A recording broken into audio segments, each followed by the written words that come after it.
Hey guys, so welcome to this video. In this video, we will talk about Azure Global Infra, that what they are supporting actually, right? So they used to have region. It is similar to AWS, right? That AWS have number of regions and Azure also have same number of regions, but there is a small difference there. Okay, so we'll talk about that. We have availability zone as well, so it is same, almost same to your AWS, right? We compare it with this, like availability zone is equal to, you can say that one availability zone can have one or more data center. Okay, so every data center is basically different from this the other. So each availability zone is supported with independent power, cooling and networking. Okay, and if so there is a small difference between region and availability zone in Azure.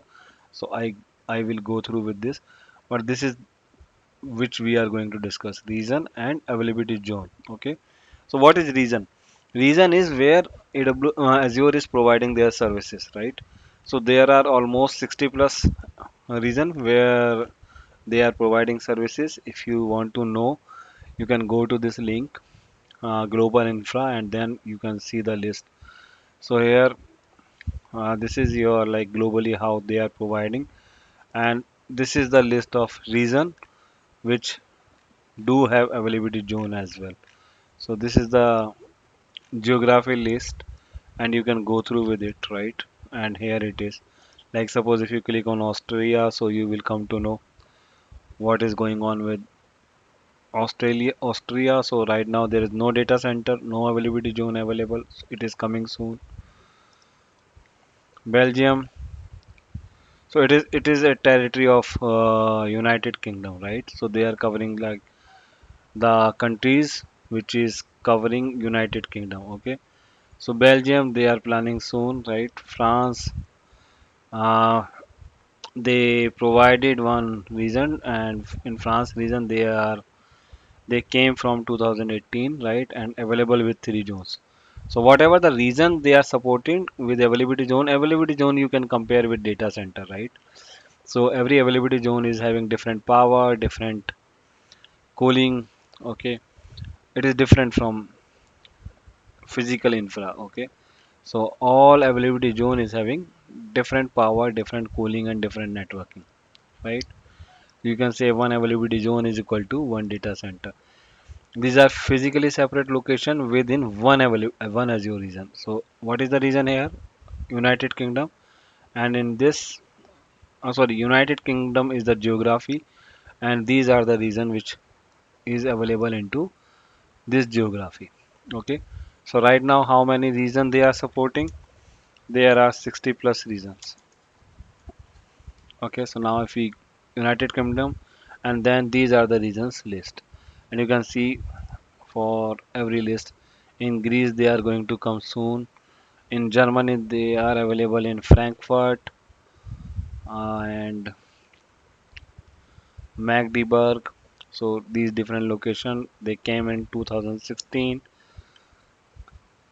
Frankfurt, they come up with three availability zone as well, and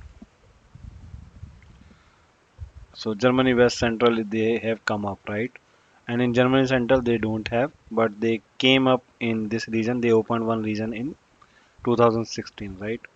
So you can see everybody like in Norway they come in 2019, and every availability zone or every where they are having availability zone they are having at least three zone. Okay, that means at least three data centers.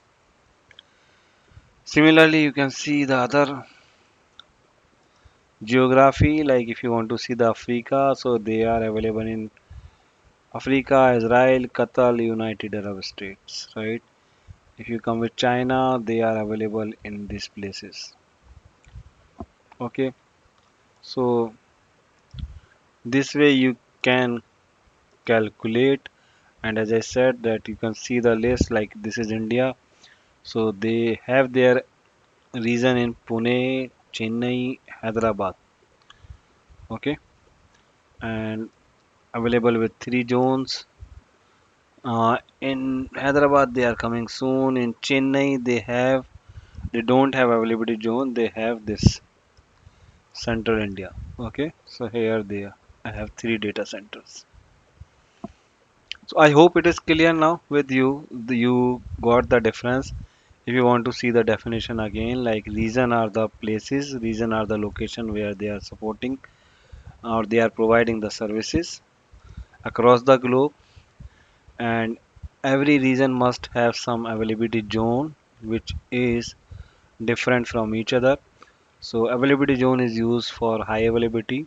So if one availability zone goes down, other availability zone can support for high availability. Okay, they all are having their different data centers, right? So one availability zone is equal to one data center, if you can say. So for high availability they can use and low latency, and if any region is supported by availability zone, then they will have at least three availability zone. Okay, they have at least three data centers. So this is what they are supporting, and I hope this video is useful for you. If you have any question or doubt, feel free to ask me. Thank you.